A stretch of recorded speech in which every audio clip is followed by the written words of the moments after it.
Assalamualaikum warahmatullahi wabarakatuh. Perkenalkan, nama saya Muhammad Riki Ramadan. Saya dari kelas 12 IPA 6 Mandua Kota Probolinggo. Pada kesempatan kali ini saya akan menyajikan salah satu materi SKI kelas 12, yaitu tentang perkembangan Islam di Indonesia. Oke, seperti apa materinya? Langsung saja kita menuju videonya.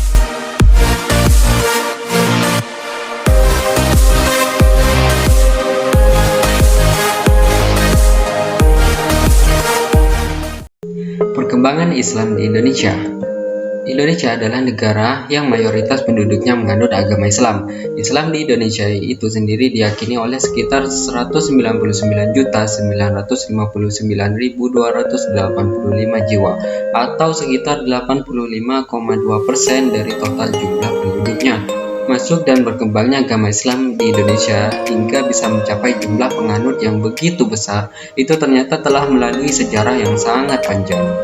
Nah, berdasarkan bukti dan temuan sejarah, Islam masuk ke Indonesia itu dengan beberapa penjelasan waktu yang berbeda, yaitu yang pertama, yaitu adalah masuknya Islam sejak abad ke-7 Masehi, kemudian masuknya Islam sejak abad ke-11 Masehi, dan yang ketiga adalah masuknya Islam sejak abad ke-13 Masehi.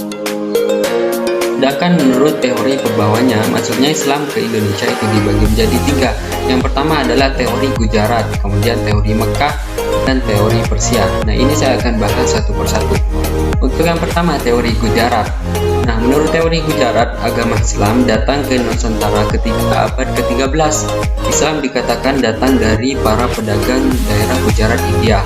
Teori ini dipertegas oleh adanya fakta bahwa ketika pada masa itu Nusantara menjalin ikatan perdagangan baik dengan orang-orang Gujarat. Teori yang kedua adalah teori Mekah. Teori Mekah merupakan teori datangnya agama Islam yang baru-baru ada.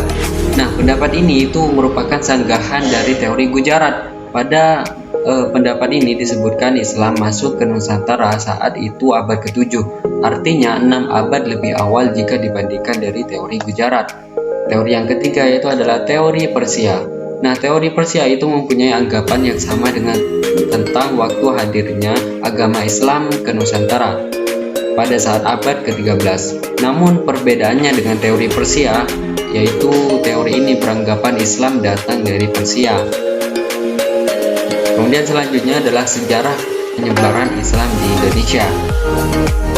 Nah, pada masa kedatangan agama Islam, penyebaran agama Islam dilakukan oleh para pedagang Arab dibantu oleh para pedagang Persia dan juga India. Abad ke-7 Masehi merupakan awal kedatangan agama Islam. Nah, pada masa ini baru sebagian kecil penduduk yang bersedia menganutnya. Kenapa? Karena masih berada dalam kekuasaan raja-raja Hindu dan Buddha.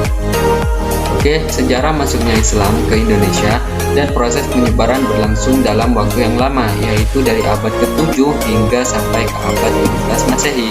Nah, selama masa itu, para pedagang dari Arab, dari Gujarat, dan dari Persia itu makin intensif menyebarkan Islam di daerah yang mereka kunjungi, terutama di daerah pusat perdagangan. Nah, di samping itu, para pedagang Indonesia yang sudah masuk Islam dan para mubalik Indonesia itu juga ikut berperan dalam penyebaran Islam di berbagai wilayah Indonesia. Akibatnya, pengaruh Islam di Indonesia itu makin bertambah luas di kalangan masyarakat, terutama di daerah pantai.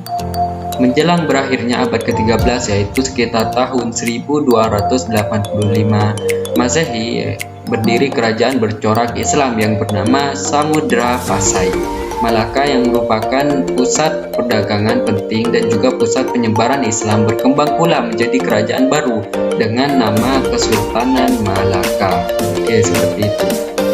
Melalui kerajaan-kerajaan bercorak Islam itulah agama Islam makin berkembang pesat dan tersebar di berbagai wilayah di Indonesia.